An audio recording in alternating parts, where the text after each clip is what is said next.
When I was in my early 30s, I was really into racing Ironmans and half Ironmans. And I was committed to doing everything in my power to finish strong, which for me meant somewhere in the middle of the pack. But this commitment to my own personal best meant that I had to figure out a way to balance my 50-hour work week with my 25-hour training week. So I was regimented. It also meant that there were times when I opted to train when other people who were faced with similar circumstances might not have done so. At the time, I was living in Salt Lake City and working as a copywriter at a small creative agency that was based in the Crane building. And it may still be the case today, but 20 years ago, the Crane building really was a hub for creativity in the city. It was the home to a number of arts nonprofits and ad agencies, and the headquarters of the Sundance Institute and Film Festival. Well, one fine day, I had on my training plan to do a ride at lunch. So I brought my bike and my gear to work with me. It happened to be a particularly hot day. So I was wearing what is commonly known as the one and done sundress. And while those come in varying shapes and sizes, mine on that day was most akin to a muumuu with a shelf bra built in. It was a fine choice for a hot day, and I was happy with it until I went to change my clothes for my ride and realized that I had forgotten to pack a sports bra. The only bra that I had was sewn into a sheet in the form of a full-length sundress. And that was not going to work on a bike. Now, for some people, no bra is no big deal.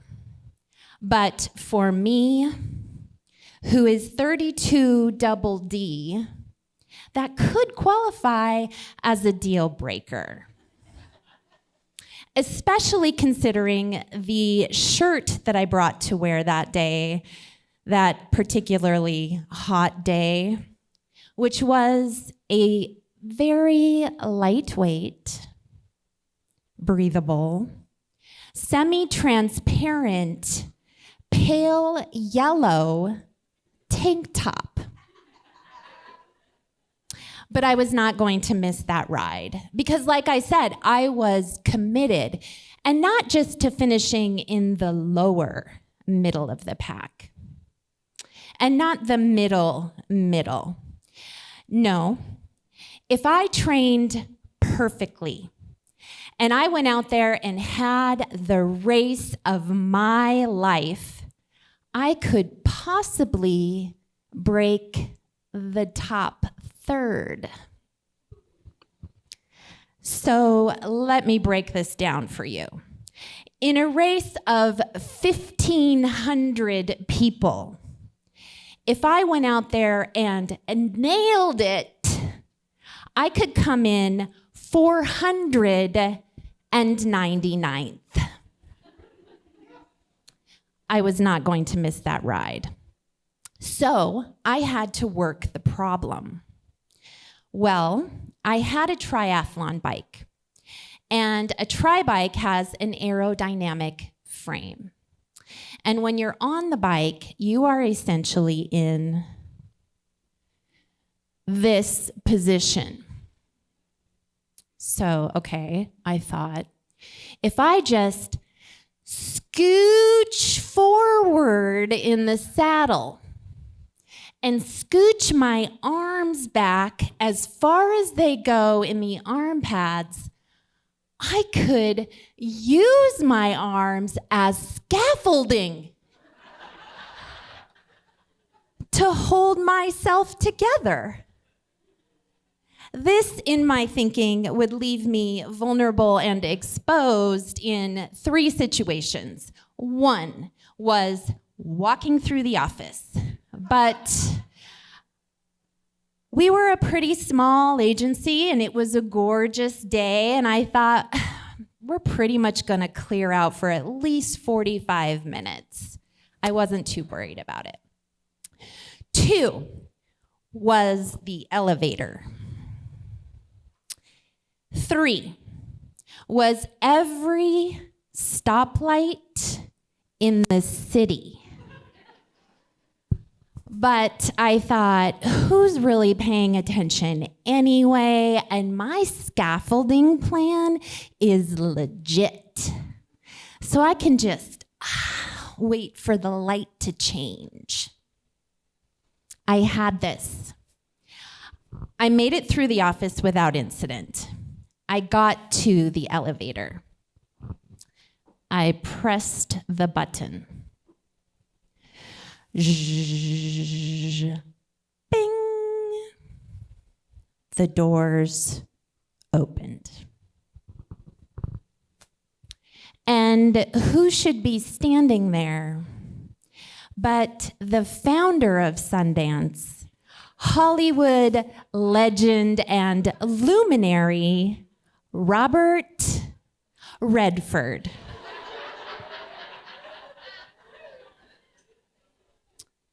Oh, I got on that elevator. I thought, this is a once-in-a-lifetime opportunity. I'm going for it. So I wheel my bike onto this very small elevator. And in so doing, I pin the man to the back corner with my bike and my breasts. Now, one side of my brain is saying, oh shit, oh shit, oh shit. The other side is saying, Marit, you are an intelligent, articulate young woman. And when you find yourself on an elevator with someone you really respect and admire, who also happens to be very famous, you are going to talk to that person. Oh shit, oh shit. Talk to him. Oh shit. Talk. So, in my resolve, I turned to him just as I notice him noticing me. And I say, the first thing that comes to mind, I say, yep. Taking the girls for a ride.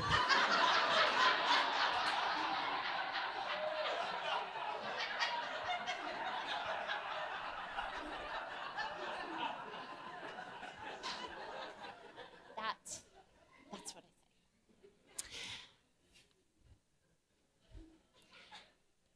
Robert Redford smiles.